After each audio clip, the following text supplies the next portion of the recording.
गुरु नानक देव जी और 20 रुपए का सच्चा सौदा। गुरु नानक देव जी बचपन से ही करुणा और सेवा के प्रतीक थे। वे हमेशा सोचते कि जीवन का असली उद्देश्य क्या है, केवल धन कमाना या मानवता की भलाई करना। एक दिन उनके पिता मेहता कालू जी ने उन्हें 20 रुपए दिए और कहा, बेटा नानक, इस पैसे से कोई अच्छा व्यापार कर ताकि मुनाफा कमाना सीख सके। गुरुजी पैसे लेकर निकल पड़े। रास्ते में वे सोचते रहे कि कौन सा सौदा सबसे अच्छा होगा। तभी उनकी नजर कुछ भूखे साधुओं पर पड़ी जो कई दिनों से भोजन के लिए तरस रहे थे। उनकी स्थिति देखकर गुरुजी का हृदय पिघल गया।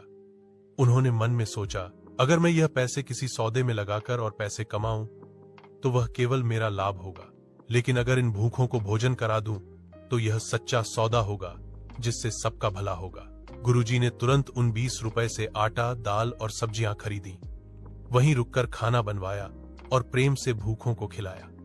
उनके चेहरे पर संतोष की मुस्कान फैल गई।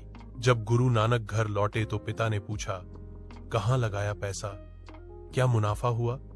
गुरुजी ने शांत स्वर में कहा, पिताजी, मैंने सच्चा सौदा किया है। भूखों को खिलाकर जो संतोष मिला वही सबसे बड़ा लाभ है। धन से बड़ा व्यापार सेवा का है। मेहता कालू जी यह सुनकर क्रोधित हुए, क्योंकि वे चाहते थे कि नानक धन कमाना सीखें। लेकिन पास खड़े बुजुर्गों ने कहा, भाई कालू, यह लड़का अनोखा है। इसका सौदा संसार के नियमों से नहीं, ईश्वर के नियमों से चलता है। यह सौदा लाभ का है, क्योंकि भूखों का पेट भरना ही सबसे बड़ा पुण्य है। यही घटना आगे चलकर गुरु नानक देव जी के जीवन का आधार बनी। उन्होंने सेवा और समानता का संदेश दिया और लंगर की परंपरा शुरू की, जहां अमीर, गरीब, राजा, रंक सब एक पंक्ति में बैठकर भोजन करते हैं। गुरुजी ने सिखाया कि धर्म का असली रूप दूसरों के दुख दूर करना है। प्रेरणा। गुरु नानक देव जी की यह कहानी बताती है कि असली मुनाफा वही है जो मानवता के काम आए।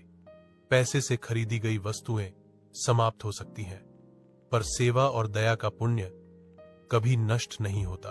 अगर आपको यह कहानी अच्छी लगी तो कमेंट बॉक्स में वाहेगुरु जी जरूर लिखें।